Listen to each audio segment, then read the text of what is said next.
Olá, queridos ouvintes, sejam bem-vindos a mais um podcast da SH Assessoria em Pauta.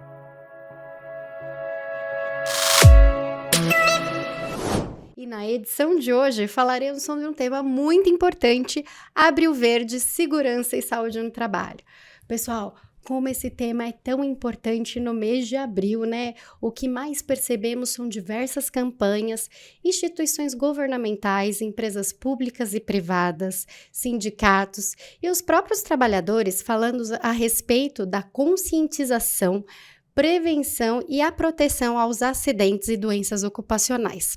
Mas pensem comigo, é só no mês de abril que existem os diagnósticos das doenças ocupacionais? É somente no mês de abril que existem os registros de acidentes de trabalho? Acredito que não. Esse tema ele é tão importante que ele merecia ser abordado, disseminado, falado, fomentado 366 dias do ano. Tamanho é o impacto que esse assunto tem na vida das pessoas, dos trabalhadores, dos empregadores e sabe de quem mais? Das nossas famílias. Porque quando a gente sai para o trabalho, fica um pai, uma mãe, um filho, uma filha, um marido, uma esposa, aguardando o seu retorno. E, infelizmente, um dia, esse retorno não vai acontecer. E às vezes pode ser que tenha uma sequela nesse retorno. Já pensou você ficar em cima de uma cama dependendo 100% de alguém? É muito importante a nossa percepção de riscos da segurança do trabalho, da nossa saúde ocupacional. Afinal, para a gente estabelecer uma cultura permanente de segurança e saúde no trabalho, é necessário que se criem hábitos e costumes. É somente assim que a segurança e a saúde do trabalho vai ser um tema que vai ser levado com bastante prioridade, em primeiro lugar. É muito importante essa temática, como eu já falei, não somente no mês de abril, 366 dias do ano, porque é muito importante. Lembrem-se de uma coisa, um acidente e uma doença ocupacional, ela não acontece por acaso. Na maioria das vezes, acontece por descaso. E o maior motivador somos muitas vezes nós mesmos, que negligenciamos uma orientação, um treinamento, uma informação. Então, reflitam a respeito disso. E para a gente conversar sobre esse assunto que é tão importante, nós vamos convidá-lo.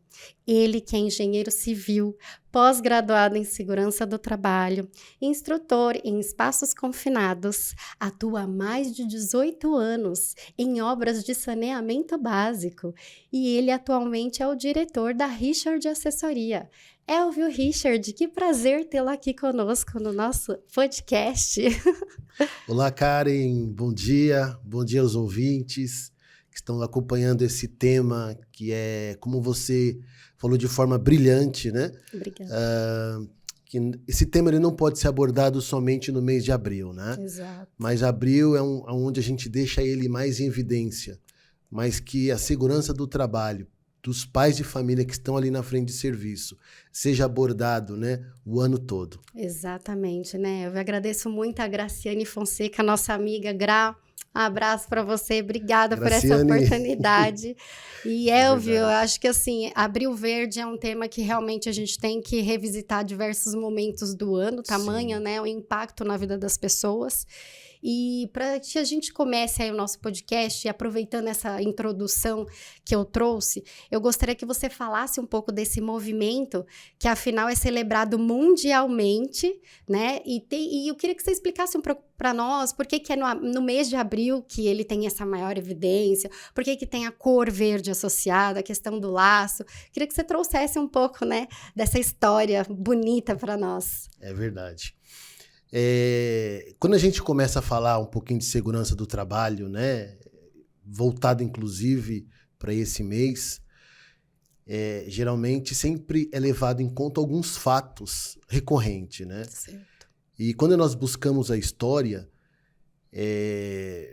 nos Estados Unidos ocorreu uma fatalidade, né, onde 78 profissionais perderam sua vida trabalhando dentro de uma mina, numa explosão que ocorreu. Em decorrência disso, foi nomeado, né, esse período, inclusive esse mês aí, voltado para a segurança do trabalho, no intuito da gente poder despertar, né, durante ali, junto aos empregadores e também aos empregados, de maneira de conscientizá-los, né, os trabalhadores, conscientizar os empregadores da importância que tem o Departamento de Segurança do Trabalho, da prevenção em si. Certo. Nós não podemos ficar pensando apenas na correção. Uhum. Né? Aconteceu, vamos corrigir. Ações corretivas, mas né? pensar de maneira preventiva, justamente para evitar expor esses profissionais, né, a diversos acidentes que têm ocorrido. Com certeza. Esse acidente que você relata é um acidente que aconteceu de Farmington, né, na Virgínia, e foi justamente no dia 28 de abril. E isso, salvo engano, é um espaço confinado onde eles estavam, né? Uma mina, caracteriza muito sua rotina de trabalho, né, Elvio? E veja, em 2003, que foi estabelecido pela Organização Internacional do Trabalho, essa questão do movimento do Abril Verde, então a gente tem aí 21 anos, né, da existência dessa temática, principalmente aí no mês de abril. E eu acho que essa questão da temática ser verde é por conta da cor da saúde, né? Sim. Porque está totalmente atrelada à saúde, à segurança, exatamente.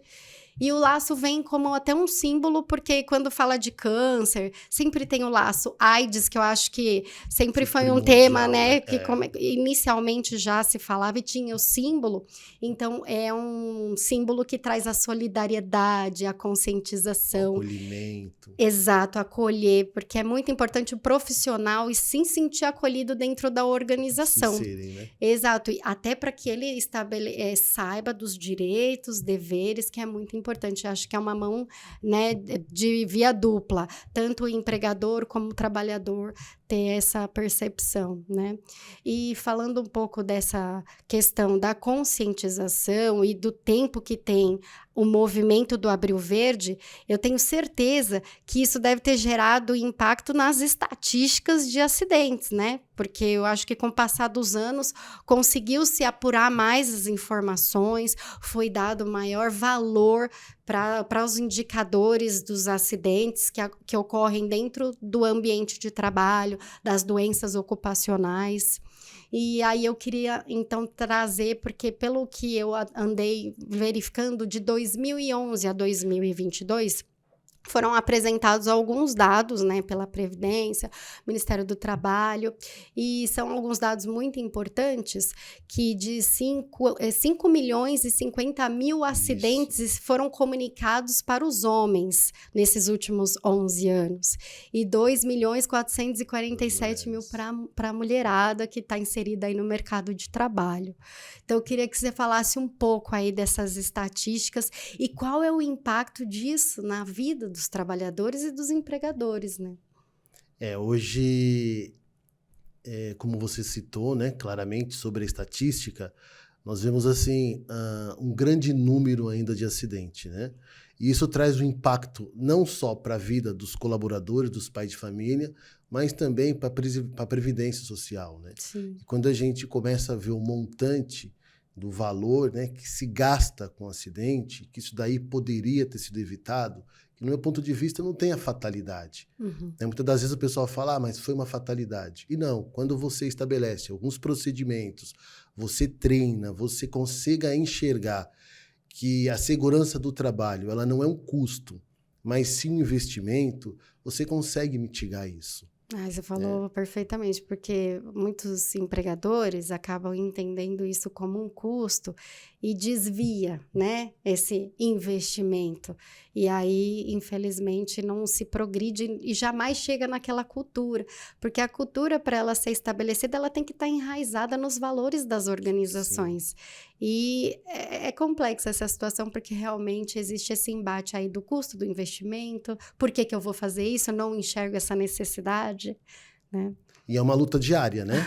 Para você que é profissional da segurança, entende bem o que nós estamos falando, né? Exato. É uma luta diária, é um trabalho de formiguinha, onde você precisa quebrar, literalmente, essa cultura que está pré-estabelecida, né? Nas organizações. Mas com muito empenho, né, a gente está conseguindo e vamos conseguir reverter, né? E é importante mais canais como o seu, Karen, ser aberto para a gente poder divulgar mais, né, sobre a segurança do trabalho, sobre o trabalho preventivo realmente, né, focando mais nos treinamentos, que eu acho que a gente trabalhando de maneira sensibilizando ali o colaborador, conscientizando, demonstrando ali a importância dele trabalhar de maneira segura. Eu sei que existe a pressão do outro lado para a gente poder, digo na obra, né? Para você poder entregar a obra de maneira correta, dentro do prazo, mas isso você não pode extrapolar e deixar a sua vida como segundo plano, né? Até porque não dá para substituir. Uma vez que acontece uma fatalidade, um acidente, já é tarde demais. E geralmente eu gosto muito de falar, é rapidinho, é 1 minutinho, eu assumo o risco. É nessas horas que você fica com a guarda descoberta e acontece aquilo que você... eu já sabia, né? Eu já tive treinamento sobre, mas é incrível como que, infelizmente, acontece. E não tem como você voltar atrás, né? Então, assim, uma vez... a gente já está há algum tempo, né, nessa caminhada e, infelizmente, você acaba se deparando por algumas situações. Eu acho que, assim, a pior situação que tem para um profissional da segurança do trabalho, para o Departamento de Recursos Humanos, né, é você ter que entrar em contato com uma família e informar que aquele colaborador ele se encontra hospitalizado. Isso é muito complicado, né? A voz até chega a embargar um pouquinho, porque o colaborador, o pai de família, a mãe de família, quando sai para trabalhar, não espera receber uma notícia. E quando a gente fala em estatística, né, eu vou aqui abrir rapidamente, até para pegar aqui bem atualizado, né? Tem um canal aqui que é o Observatório de Segurança e Saúde do Trabalho, onde contempla aqui as estatísticas desde 2012. E quando a gente olha um cenário, né, a gente vê aqui mais de 7 milhões de acidentes já foram registrados. Isso eu falo, aqueles acidentes que foram registrados. E os que não né? E aqueles que não são registrados, né? Omitidos. E quando a gente fala aqui de óbitos de trabalhadores, já se passam mais de 28 mil óbitos. Nossa. Então, quando você olha, é uma verdadeira guerra, né? Se comparando. E aqui ele fez uma estatística que acontece um óbito a cada 3 horas e 47 minutos. Nossa. Então, assim, vamos jogar aí um número mais redondo, né? A cada 4 horas, um pai de família perde a sua vida no ambiente de trabalho. E quando a gente para analisar isso, você fala, meu Deus, a cada 4 horas, alguém está tendo sua vida ceifada. Exato, e são pessoas que estão saindo de casa para irem para os seus trabalhos, acreditando que aquele trabalho está ajudando o crescimento, o desenvolvimento de sua família, e por alguma negligência, falta de orientação, comprometimento, falta de cultura na segurança e na saúde do trabalhador, acontecem essas situações. Porque certamente tem empresas que também negligenciam 100%, né? Sim. Assumem 100% do risco e são extremamente culpadas porque colocam essas pessoas para trabalhar e não dão informação, não tem treinamento, e a educação, a orientação, o treinamento são primordiais para que as pessoas tenham essa percepção de risco, porque existe o medo. Não, eu tenho que fazer, porque senão eu não vou receber, vou perder meu emprego. Vou ser punido. Poxa, os tempos mudaram, estamos em 2024, muita coisa evoluiu, temos a tecnologia a nosso favor, então as coisas elas podem mudar. E Elvio, ainda falando dessa questão da estatística, tanto o pai de família como a mãe de família, porque hoje a gente tem uma representação maior das mulheres no mercado de trabalho, e eu fiquei muito... eu falei, nossa, eu vou levar esse dado para a gente refletir junto, né? Que de 2011, eram 70% dos casos de notificações de acidentes para os homens. E em 2022, caiu para 64%. Já, o que aconteceu com as mulheres? Em 2011, era 24% dos dados. E isso subiu para 36% das notificações. E aí, se fizer uma comparação de homens e mulheres com relação a essas estatísticas de 2011 para 2022, houve uma queda nas notificações dos homens em 10% e um aumento de 22% nas notificações com acidentes relacionados às mulheres. Por quê? Você saberia dizer a respeito? Eu acho que as mulheres estão vindo mais para o mercado de trabalho. Exatamente, isso é um grande ponto, né? Hoje as mulheres elas estão inseridas mais no mercado de trabalho. E isso eu digo em todos os segmentos. Até colocando um pouquinho da minha vivência na área de saneamento, nós temos mulheres hoje em saneamento que operam caminhão Munk, operam equipamentos, maquinários, né? E aí ficam mais expostas, né, ao acidente também do trabalho. Então, de maneira, do jeito que elas foram inseridas, né, elas acabam se expondo também mais, né? Da mesma forma que os homens, Isso. né? Com a sua vivência aí de 18 anos, em que momento elas entram mais assim no mercado de trabalho? Porque você já vive, né, nesse momento, é uma vida.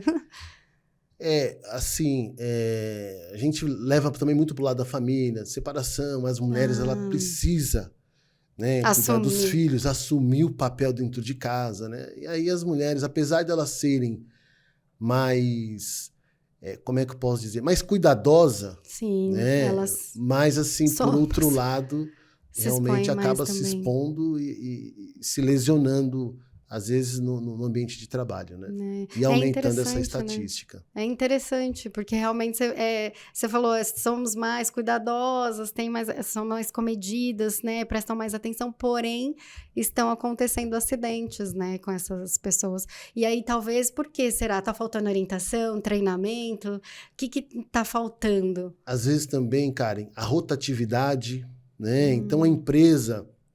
Muitas das vezes ela, em vez de fazer um treinamento completo, aquela carga horária completa, devido à rotatividade, pressão no ambiente de trabalho, acaba diminuindo e não fazendo a orientação correta. Visto que também nós temos muitas empresas, tá, que cumprem a legislação, que treinam, que têm procedimentos e que de fato realmente faz a coisa acontecer, né?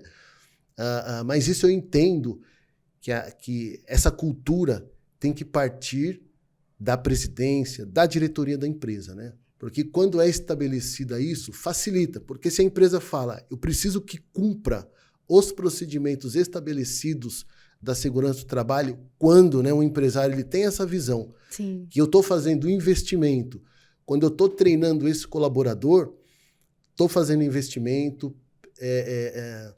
eu consigo mitigar todos os riscos, porque o colaborador ele orientado, ele vai evitar, né, de cometer desvio comportamentais no ambiente de trabalho. E geralmente está associado ao comportamento humano. Exatamente. Às vezes tem a questão do maquinário, das ferramentas, mas muitas vezes tem alguém por trás das ferramentas, das máquinas. É o comportamento humano, é aquele rapidinho, é um minutinho, questão de segundos, acontece aí um acidente ou uma fatalidade, ou perda de um membro, né? Por mais que você, muitas das vezes, né, coloca proteção nos equipamentos, por fato desse desvio comportamental, muitas das vezes eles acabam burlando, né? Até falar na parte de indústria, sim, existem diversos mecanismos, né, que a NR12 ela exige justamente para que evite essa perda de membro. Essa exposição, né? E muitas das vezes ali você vê, né, claramente o colaborador, muitas vezes, burlando. Olha. E ali você tem que entrar com uma ação mais dura, uma advertência, um novo treinamento. Eu procuro sempre também, Karen, trabalhar com a liderança. Né? Então, o encarregado, o supervisor, eles são essenciais justamente para que o trabalho da segurança ele seja completo. Perfeito. Porque não adianta a gente jogar a responsabilidade somente no Departamento de Segurança do Trabalho se a liderança ela não está comprometida, né? Então, assim, a liderança ela tem que saber, para ela poder liberar uma atividade, a atividade ela tem que estar atendendo todos os procedimentos. Se não estiver atendendo, se for um serviço mais técnico, pedir auxílio, onde o Departamento de Segurança ele vai estar atuando, vai estar ali de maneira brilhante, ali passando todas as orientações, justamente para que a gente possa mitigar o máximo possível do risco existente para aquela atividade. Ai, e é interessante isso, porque assim, a empresa às vezes ela não vê o retorno, mas tem o retorno financeiro, porque tem o fator acidentário previdenciário, que é o FAP, que são multiplicadores, né? O FAP de 0,5 a 2, dentro de 1%, 2% e 3% da alíquota, né, da classe da trabalhadora daquela empresa. E a empresa que não tem nenhum tipo de acidente notificado, ela retorna com benefício de 50% em cima dessas alíquotas, né? Então, assim, tem retorno. Os empresários precisam entender isso de uma outra ótica e não pensar e desmistificar a questão do custo e internalizar. E é como você falou, tem que começar da alta direção, das lideranças para baixo, que é um efeito de cadeia mesmo. E quanto maior é forte lá em cima, com certeza mais forte fica nas extremidades, né? Nas pontas. Exatamente, porque a liderança, né, ela dando um exemplo, então realmente o colaborador, né, ele vai associar, né, ele vai falar, opa, peraí, o meu diretor, ele foi para a área de trabalho, mas ele foi com todos os EPIs, né? Então ele olha e fala, opa, por que eu não vou fazer, que eu não né? vou usar, né? E muitas das vezes acontece, né? Do diretor, às vezes, vamos dizer, se ele entra no ambiente de trabalho que não está munido com todos os seus EPIs ali, onde foi determinado, né, pelo procedimento da segurança, muitas vezes o colaborador ele olha e fala pro técnico, e aí? Ó, ele não está usando, você isso cobra é legal, de mim. Isso é legal. Então, assim, é importante desmitificar muito. Essa cultura, né? E a gerência, a diretoria, realmente eles estão comprometida, né? Realmente. Comprometimento é primordial. Com a segurança. É verdade. E o que você falou, né, sobre o FAP, sobre o RAT, a gente vê, né, que o governo ele também incentiva, né, para aquelas empresas que procuram investir na segurança do trabalho, justamente diminuindo essa parte dos impostos, né, dessas alíquotas, né? Então, assim, o empresário que entende isso, ele vai ter um retorno, né, Karen? Com certeza. Em relação à sua folha salarial. E é muito considerável, né? Dependendo do número de colaboradores que você tem, isso dá uma diferença muito grande, né, nas contas ali. Pois é, e se você pegar esses valores e reverter para investimento, treinamento, o que você vai ter na frente de benefício é um efeito cadeia, né? Então, quanto maior for o investimento, menor sua exposição, menor os seus índices acidentários e, fatalmente, seus benefícios com relação a essas alíquotas serão melhores, né? E sem falar também dos afastamentos, né? Absenteísmo. Porque aí você afasta, tem que procurar colocar um outro profissional. Às vezes você vai ter que contratar, dependendo do período que esse profissional fica afastado. Treinar. Então, assim, tudo isso você gasta né, um tempo, um período, adaptação no ambiente de trabalho. Então, a obra impactada, né? A obra impactada, o prazo, né? Tudo isso. E aí começa, né? Puxa, meu tempo está apertado, eu preciso já... São 4 horas de treinamento, né? Digamos na NR18. Eles começam a fazer os cálculos lá dele. Puxa vida, vou ter que ficar 4 horas com o colaborador. Não, faz em meia horinha, assina aqui, não sei o quê. Aí começa a querer burlar a situação, né? E então, cá entre nós, você já deve... Ô, Elvio, dá para você só liberar o certificado? Isso existem dói, né? muitas empresas, né, que infelizmente têm esse pensamento, né? De falar assim, não, só assina o papel. Né?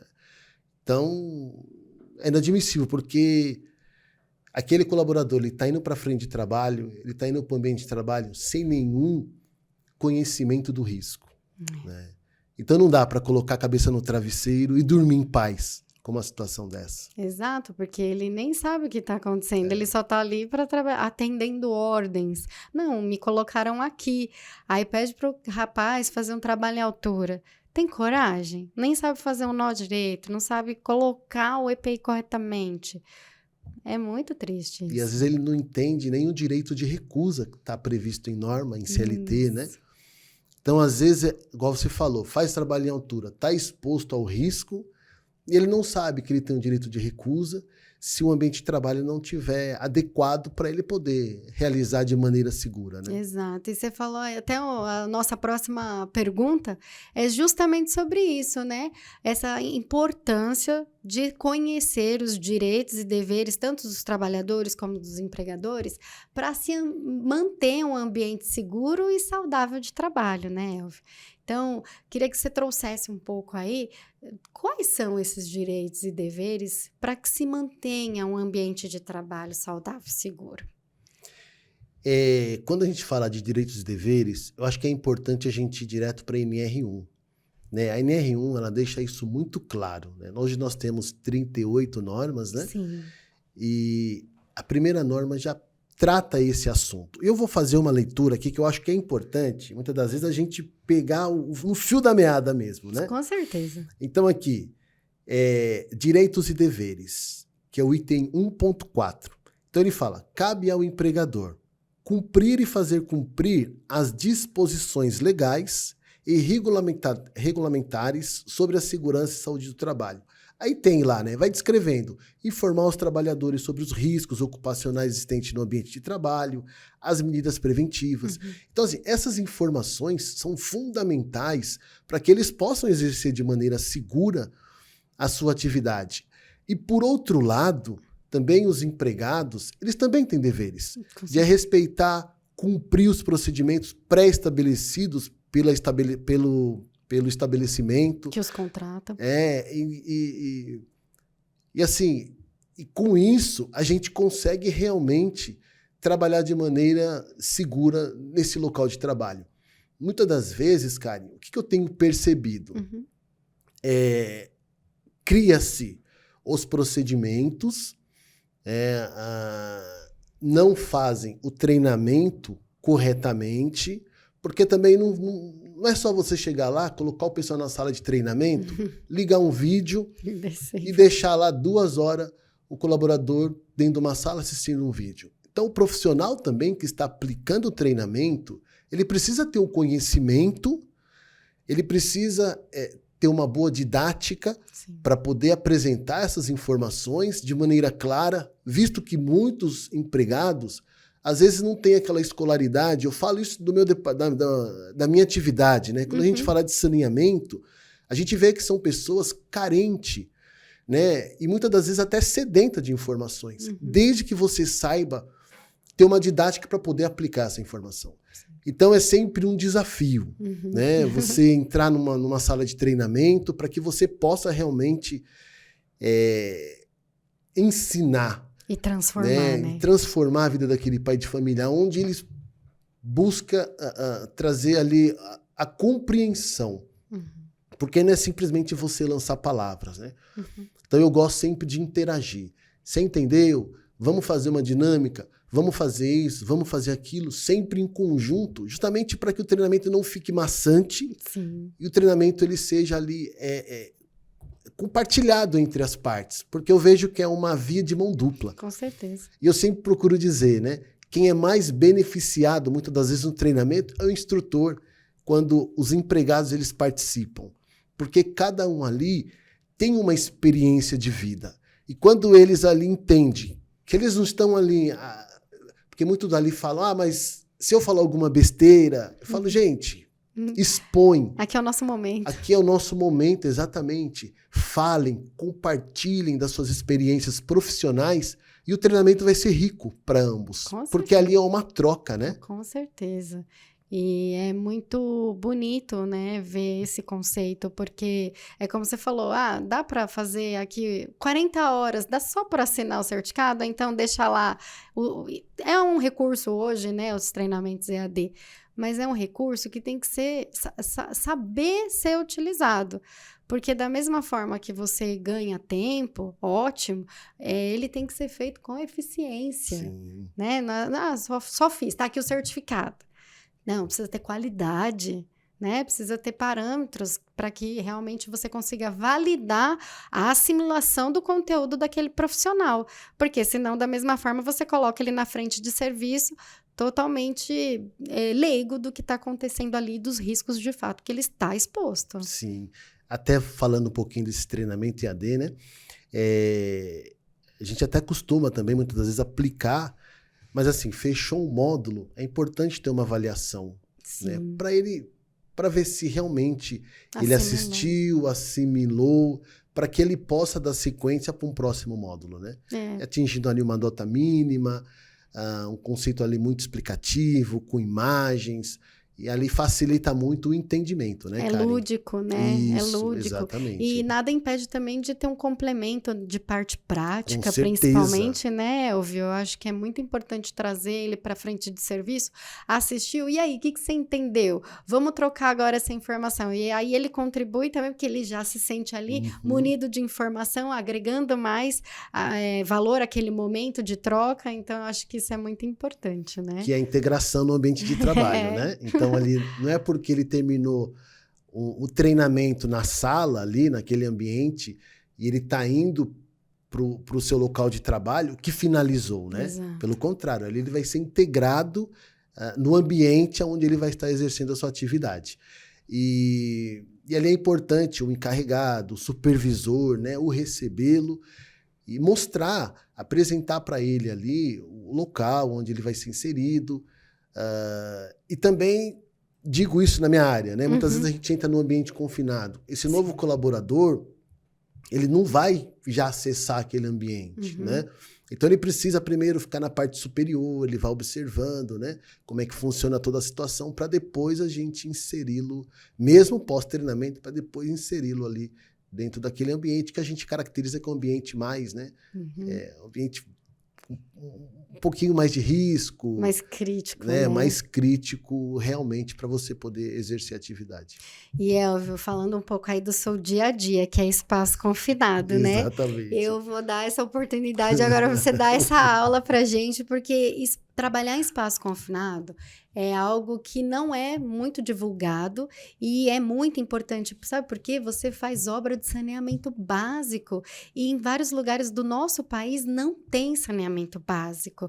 E assim, essas obras, elas têm um impacto socioeconômico, ambiental, social, porque emprega muita gente, e obviamente de responsabilidade da segurança do trabalho, porque você está colocando muitas pessoas na frente de serviço. E como você falou, são pessoas carentes e sedentas de informação que precisam receber essas orientações para trabalhar num ambiente que não é para qualquer um. Então, primeiramente, aí, parabéns por 18 anos trabalhar com espaços confinados, não é para qualquer um, porque tem gente que olha aquilo e já tem fobia e fala, isso não é para mim. E recentemente eu acompanho, né, suas redes sociais, eu vi um resgate de uma pessoa de um espaço confinado.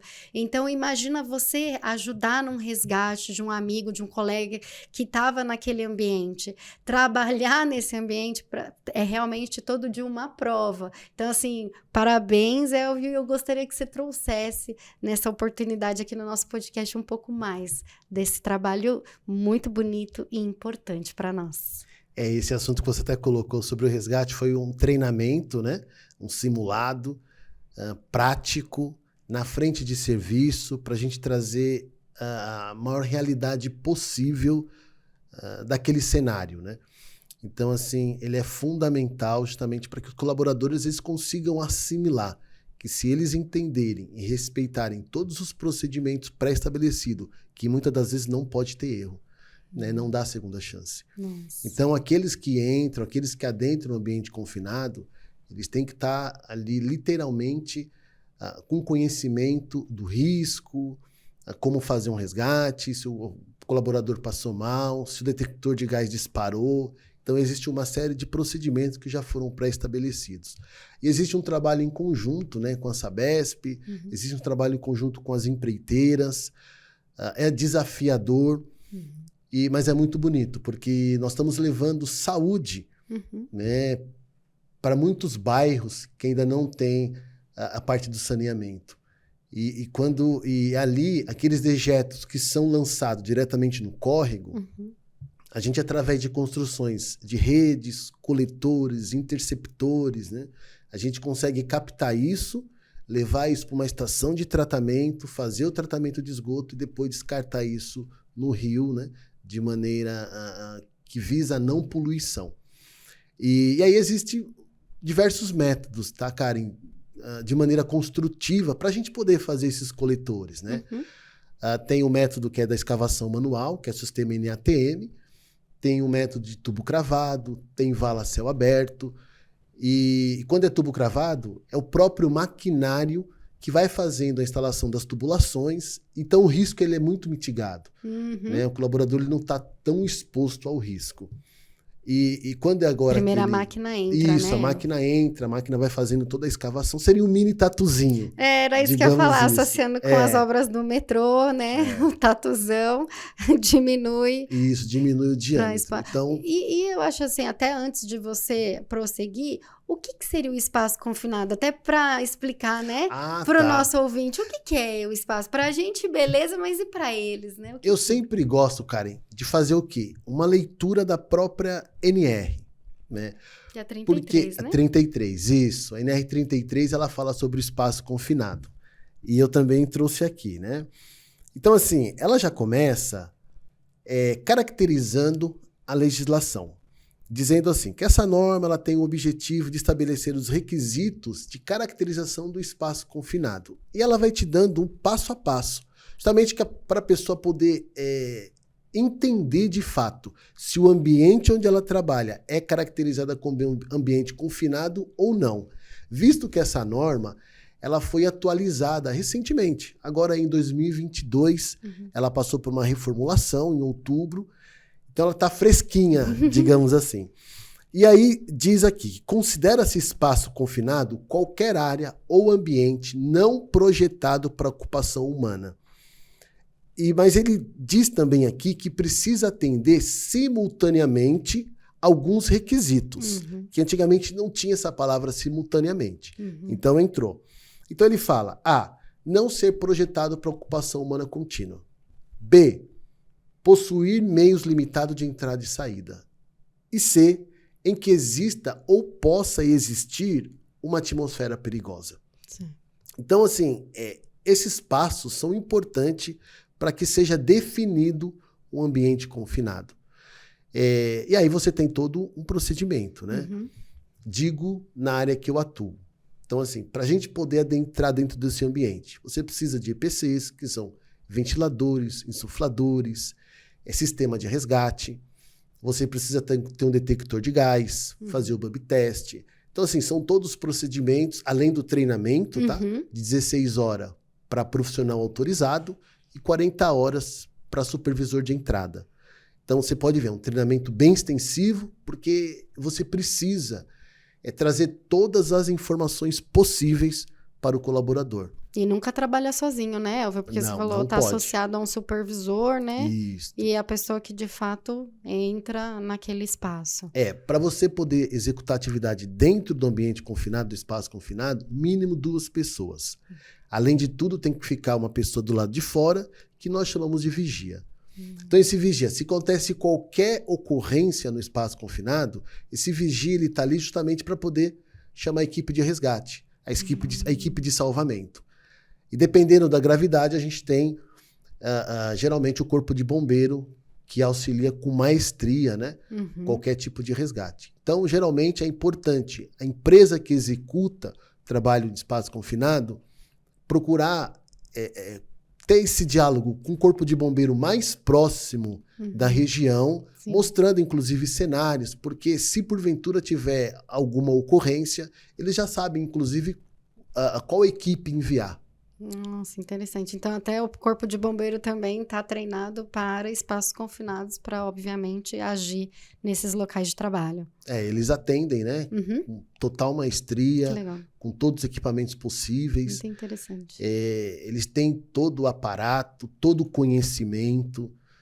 Mas, assim, como cada ambiente tem a sua particularidade, então quando você vai até essa instituição, né, e você ali explica o tipo do ambiente, muitas das vezes até eles conhecem, facilita, justamente. Mas se atender todos os procedimentos, a gente consegue mitigar, né?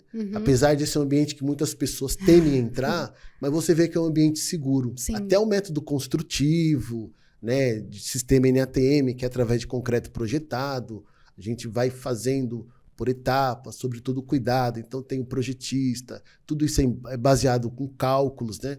tem equipe da geologia que acompanha, topografia, que faz o monitoramento, né, de convergência do túnel, para saber se ele está se mexendo, se está fechando, se não está.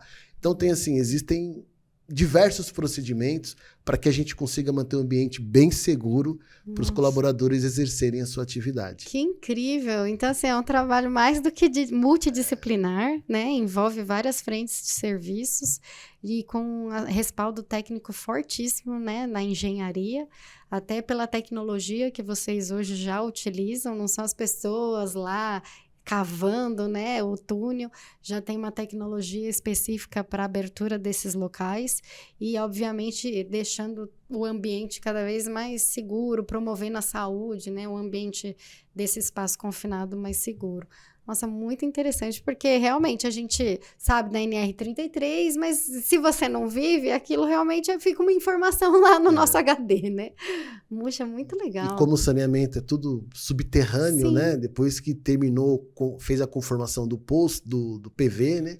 Fica só esse tampão que a gente costuma ver na via. Sim. E não sabe que diversos tem, trabalhadores executaram, né, essa obra. Né? E aí nós temos outros espaços confinados, existem silos, caixa d'água, né? Existem outros locais que também são caracterizados e cada um com a sua... com seu risco ali, né? Para poder ser controlado. Perfeito. Dentro desses ambientes, por curiosidade, qual seria assim, o mais crítico que você trabalhou na sua experiência? Qual que foi uma das obras assim, que te marcou? Karen, nós fizemos em 2016 um interceptor, né, que era, se não me falha, minha gerente vai puxar minha orelha se eu errar o diâmetro. O diâmetro que já faz um pouquinho de tempo. Mas se não me engano, não sei se era em torno de 3,40 metros a 4 metros de diâmetro, tá? Esse interceptor. E nós pegávamos, a ligação era lá do Parque Novo Mundo, do Parque Dom Pedro, até a Ponte do Piquiri. Nossa! Ali estava dando em torno de, se não me engano, 8 quilômetros, agora não me recordo. E ali foi o grande desafio. Por quê? Porque quando nós fizemos as escavações, ali nós tivemos maquinários também, devido ao diâmetro, tá? Do túnel. Então, a escavação era feita através de mini escavadeiras e fazia o transporte do material escavado até a saída do túnel por dumpers, tudo combustão. Nossa. Então, ali foi um grande desafio, justamente para não criar acúmulos de monóxido de carbono. Os gases, né? Ali. Então, um operador que ele ficava transitando, ele ficava com detector de gás. A gente colocou a cada 20 metros exaustores no teto do túnel, que era para não deixar nenhum gás acumulado. Na frente de serviço tinha um detector de gás. Então, assim, nós fazíamos um monitoramento constante. Então, ali foi uma obra muito desafiadora. Pela complexidade e a distância, né? Foi muito desafiadora e foi feito ali com todos os profissionais que participaram dessa obra. Foi feita uma obra assim com muita maestria. Que interessante. E um ambiente que eu digo que foi assim, digamos que crítico, né? Foi quando nós fizemos uma inspeção numa área que estava em carga, ali próximo da Avenida do Estado. Acho que isso foi em meados de 2012, mais ou menos. Então, nós fizemos o bloqueio, a Sabesp, na verdade, fez o bloqueio do esgoto e nós entramos dentro desse ambiente, transitamos ali dentro do túnel por volta de uns 300 metros, só que nós precisamos usar um equipamento autônomo com ar respirável, macacão de saneamento, porque ali passava esgoto. Sim, biologicamente. Isso. E ali, quando eu coloquei o detector de gás, tá? Até para eu poder controlar, naquele ambiente tinha 6% de oxigênio. Ou seja, né, a legislação fala que a partir de 19,5, menor que 19,5, o detector já dispara e você tem que abandonar o local de trabalho. E ali tinha 8%. Então a gente E tem que fazer, vamos lá. A gente estava todo aparato, sim, né? claro. Com ar respirável, com aquele cilindro. Olha, só então, como se estivesse submerso, né? Isso. Aí fizemos ali, nós estávamos em 3 profissionais, com rádio, anti-explosão. Então foi feito toda uma preparação. Tinha o vigia do lado de fora, o outro pessoal monitorando, né? Um bloqueador. Então, assim, foi muito interessante, mas também foi muito tenso, porque eu olhava ali e falava, meu Deus, tem 6% só de... Ou seja, se tirasse a máscara ali, você... Não conseguiria respirar. Ia dar aquele desespero. Então, aí é o X da questão, né? Porque você precisa controlar o seu nível de respiração, até que para você poder fazer esse percurso, né? Psicologicamente tá bem equilibrado. Equilibrado. Então... para você fazer toda essa inspeção. Aí foi feita essa inspeção. Hoje também existem robozinhos, né? Aí vai evoluindo, né? A tecnologia vem a nosso favor. Vai evoluindo. Mas aí fizemos. Então foi assim, uma experiência que ainda não tinha passado. Sim. E foi uma experiência que, incrível. Quando eu compartilho em treinamento, você consegue mostrar a sua vivência naquele ambiente, né? Nossa, espetacular. E eu fiquei curiosa, como que bloqueia o esgoto? Como que eles fazem? Eles fazem um desvio mesmo? Foi feito um bypass, isso, foi feito um desvio. Legal. E também eles colocaram agora me fugiu um nome técnico de um dispositivo, um bloqueador mesmo, ligado com ar comprimido. Uma bomba, então talvez? ele infla, né? Tipo um bexigão, não é esse o termo técnico, tá? Mas seria um bexigão que você contém todo o dejeto que viria. Entendi. Então ele ficou contido ali, eles diminuem um pouco a carga do esgoto, fazendo inclusive até muitas das vezes a vazão, um desvio. Para ficar mais tranquilo naquela região, e vocês conseguem trabalhar. E a gente consegue fazer aquela inspeção, depois que a gente sai, faz tudo, aquele controle, né? Ó, saiu, rádio, tá todo mundo bem, os 3 já saíram, e aí eles voltam a liberar a carga novamente. Gente, que incrível, né? A gente não faz ideia do que acontece embaixo dos nossos desafiador, pés. Exatamente. Muito desafiador, e como eu te falei, é um trabalho muito bonito, porque afinal tem lugares, infelizmente, do nosso país que não tem, né? Saneamento, um tratamento de esgoto, a disponibilidade de água potável para as pessoas. Poxa, realmente um trabalho muito nobre, né? E desafiador todos os dias. Desafiador. Que bacana. Visto, como eu te falei, da rotatividade, muitas vezes que existe, né? Então, assim, é desafiador você poder trazer, incorporar. Às vezes tem colaborador que ele faz toda a bateria de exames, né? Também temos que enfatizar, né? Que para você poder entrar, a saúde do colaborador é importantíssimo, né? Ele fazer todos os exames conforme está previsto na NR7. O médico do trabalho... acompanhando, cuidando ali, né, da vida do colaborador. Então, assim, são diversos departamentos envolvidos, né? Sim, para que esse serviço aconteça da melhor forma, com bastante segurança. Isso mesmo. Nossa, muito legal. E até para que a gente consiga revisitar tudo que a gente falou aqui no nosso podcast. Essa última questão, eu acho que tem muito a ver com esse movimento do Abril Verde, que é o que traz essa conscientização, essa educação, essa orientação para os nossos trabalhadores, né? E eu queria que você falasse, né, como você acha que é importante esse movimento no impacto positivo na vida desses profissionais.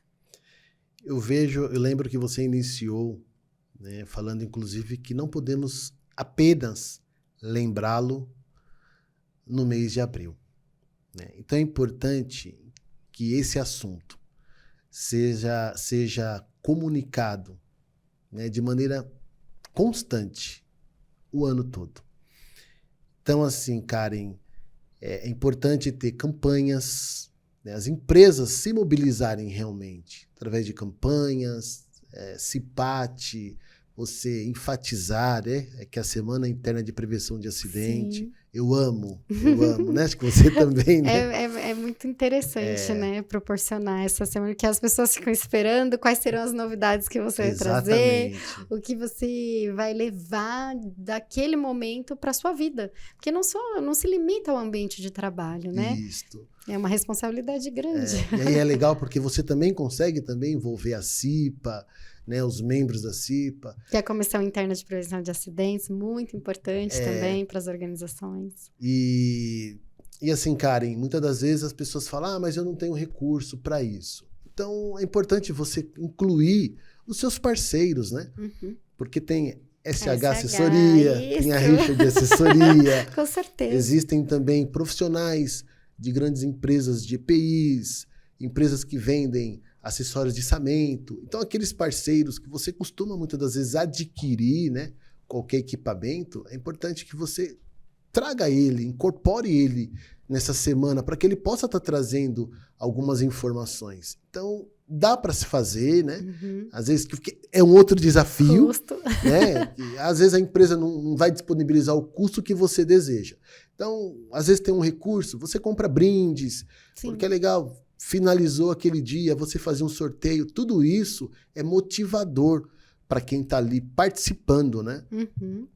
E assim, para as empresas que têm, porque às vezes a empresa ela também não tem a obrigatoriedade, né? Mas sim. aí tem que ter essa cultura de levar essa mensagem, nem que seja ali com uma mensagem na intranet, ou então o profissional passando de sala em sala, dando uma mensagem para aqueles colaboradores, uma acolhida, falando, olha, vocês não estão sozinhos, né?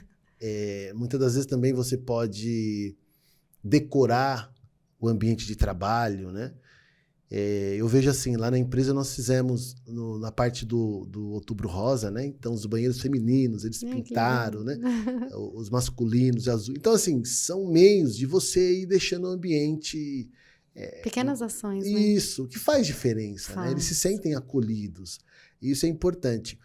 Eu não lembro agora onde eu assisti, Karen, mas eu vi que foi feita uma campanha de uma indústria que aquilo ali me sensibilizou. Que foram filhos fazendo gravações para os seus pais.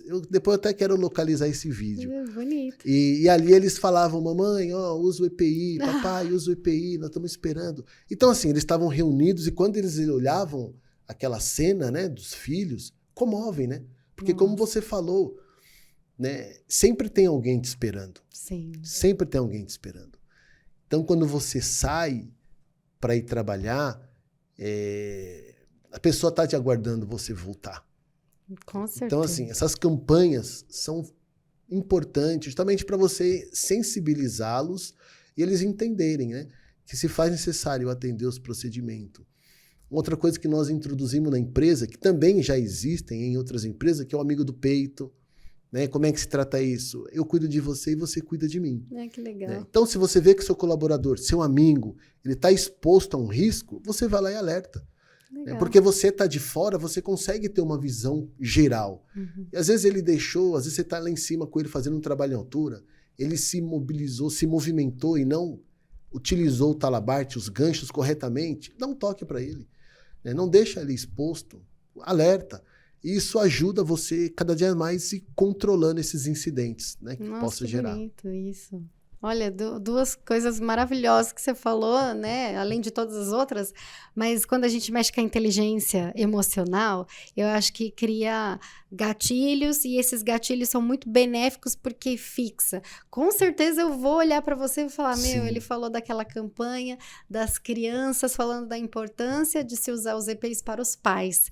Imagina como que não é comovente um pai de repente tá lá, nossa, meu filho tá na escola, né? Nem pensa. E aí ele se conecta ali com a família dele, papai, não esquece, usa seu EPI, né? Isso é muito bonito. E essa ação do amigo do peito, sensacional, porque às vezes o amigo ele vê, mas às vezes tá corrido, não percebe, ou então, chefe, olha lá, não tá usando, você deu treinamento, e aí, cobra de mim, cobra... Poxa, chega no cara na maior parceria, amizade mesmo, dá um alerta, muito, muito legal criar realmente essa cultura na empresa. Porque muitas das vezes, cara, eles não se veem na obrigação, né? Então é uma ação simples. Muito. E quando todo mundo da corporação, né, do estabelecimento, compreende que a segurança do trabalho não é responsabilidade apenas de um departamento, mas do todo, isso faz uma diferença tremenda. Fantástico. Porque algo tão simples, tá pegando material sem uma luva, Tem gente que fala, avisa o técnico de segurança, avisa. É coisa que ele ali mesmo pode dar um alerta. E aquela outra pessoa que também está recebendo a informação, ela tem que ser receptiva, né? Que é para o bem, que é para o melhor. E ali, aos pouquinhos, você vai mostrando a importância, você vai introduzindo eles, mexendo muito nessa parte ali da sensibilidade, da conscientização. Eles vão aderindo e vai tendo uma diferença brutal no ambiente de trabalho, né? Onde você consegue desenvolver. É claro que um ou outro desvio você vai encontrando. Aí é importante você também fazer... Tratar, né? Isso, esse plano de ação é essencial, né? Já aconteceu também da gente implementar, a gente chamava de escolinha da segurança do trabalho. Qual que era o intuito? De você trazer esse colaborador novamente e buscar ali... fazer um trabalho de reciclagem, né? Sim, importante. Então, assim, falava, você vai ter que participar da escolinha. Então, eles falavam, opa, deixa eu trabalhar de maneira segura. Senão eu vou voltar para a escolinha. Justamente para eu não voltar para lá, né? Legal. Então, assim, a gente vai usando determinadas técnicas, né? Justamente para poder atingir o objetivo, que é esse pai de família, essa mãe de família, poder retornar diariamente para o seu ambiente de trabalho sem nenhuma lesão, né? Com certeza, voltar para o lar feliz, né? Saudável e sob controle. E você falou uma palavra que é muito legal, simples, não é difícil, né, Elvio? Não. As pessoas, nossa, é isso, é investimento, é treinamento, é tempo. Mas se você faz com planejamento, essas ações são simples, não é nada oneroso, não vai despender tempos e horrores dos colaboradores numa sala com treinamento, profissionais. É uma coisa simples, do dia a dia mesmo. Quanto mais você fica ali conversando, é a cultura permanente, né? Que eu falei logo lá no começo e que você também falou, que é enraizar esses valores dentro desses profissionais. E que começa lá em cima. Tem jeito. E não traz um impacto, né? Mas a segurança do trabalho vai impactar negativamente no tempo de uma entrega de uma obra ou na finalização de um serviço. Não, porque se você faz com planejamento, tudo se encaixa. Então, você tem o tempo para poder fazer aquele treinamento específico antes dele entrar naquela tarefa. Nós vamos ter que fazer uma parada. Então, tem uma parada na sua indústria, na sua empresa, você já prepara o treinamento, já deixa o colaborador conhecendo toda a atividade, todo o risco, os EPCs que vai ser utilizado. Então, quando tem esse planejamento, você consegue... E é fundamental, né, Elvio? Esse planejamento justamente para você até avisar seu cliente, mas eu consigo te entregar em tal prazo. Mas por quê? Não, porque aqui a gente faz com segurança, a gente não vai sair fazendo as coisas, né? Então tem todo... é fundamental, né? Não tem jeito. É importante. Poxa, muito legal falar com você. Eu acho que é uma reflexão que é muito importante para a gente trazer, não só para o abril, mas maio, junho, julho, agosto, setembro, até dezembro, todos os dias, porque são profissionais como você, Elvio, que fazem a diferença. Porque por mais que eu, como trabalhadora, esteja ali desamparada, me sentindo até nervosa, poxa, não sei, insegura, como que eu vou fazer isso? Aparece um profissional como você que traz... Uau, agora sim, pega no colo mesmo, leva aquela pessoa como se fosse você, se colocar no lugar do outro, essa empatia, ela é muito importante para as coisas acontecerem no nosso dia a dia da melhor forma. E no nosso dia a dia que eu falo dos profissionais da área de segurança, da saúde, a gente não faz nada sozinho, a gente faz tudo em equipe, e equipe, tendo pessoas na equipe como você, olha, eu ficaria honrada de trabalhar com você. Obrigado, na sua equipe. Acho que é importante você, inclusive, motivar, né, sua equipe, que é a segurança do trabalho, os técnicos, os auxiliares, que são ali importantíssimos também, né? Todo mundo no mesmo patamar. Exatamente. Fazer uma boa gestão da documentação.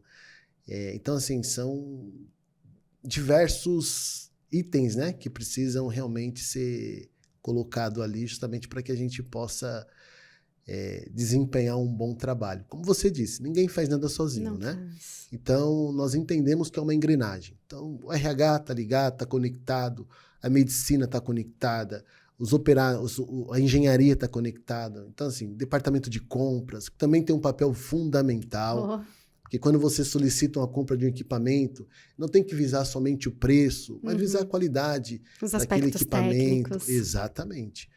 né? E a gente ser um engenheiro atuante, né? Ir para frente de trabalho, verificar a necessidade dos colaboradores, tá próximo ali deles realmente, testar os EPIs. Inclusive, é igual eu falo, o EPI ele não é confortável. Imagina, você está no ambiente de trabalho, confinado, fazendo um trabalho em altura, Calor. com um cinto de segurança. Então, a gente sabe que não é. E quando você consegue, quando você utiliza e sente isso na prática, você consegue verificar também a dificuldade que tem do outro lado de fazer um uso. E ali você vai procurando fazer rodízio, né, de colaboradores, você vai mostrando para a engenharia a importância, inclusive da parte ergonômica. Então, assim, existem diversos riscos que a gente consegue ir lá trabalhar, né, Karen? E a comunicação é mais que tudo, porque um engenheiro que está lá cuidando da gestão da obra, não necessariamente ele está em campo. Às vezes ele fica no escritório. Mas quando você leva a realidade do campo para ele, que tem profissionais expostos a riscos extremamente críticos, opa! Isso acontece na minha obra? Sim, acontece. Então, essa comunicação, ela é fantástica, porque às vezes ele não sabe, ele não tem essa percepção. Tá tudo bem, né? Cada profissional estudou para trabalhar numa frente. Com certeza. E é nosso papel realmente levar, fazer reuniões, deixar cada vez mais claro e mais próximo esses profissionais da realidade. Né? Isso mesmo, cara. Então, perfeito. Muito obrigada, viu? Mais uma vez. E vamos aí trabalhar em conjunto com a Richard Assessoria, SH Assessoria. Com certeza. Olha, pessoal, foi muito legal esse bate-papo aqui no nosso podcast de hoje. Eu espero que vocês curtam, compartilhem, comentem nas nossas redes sociais, acessem o nosso QR Code aí para as nossas redes sociais. E é isso aí, aguardo vocês para as nossas próximas edições do nosso podcast SH Assessoria em Pauta. Obrigada, até!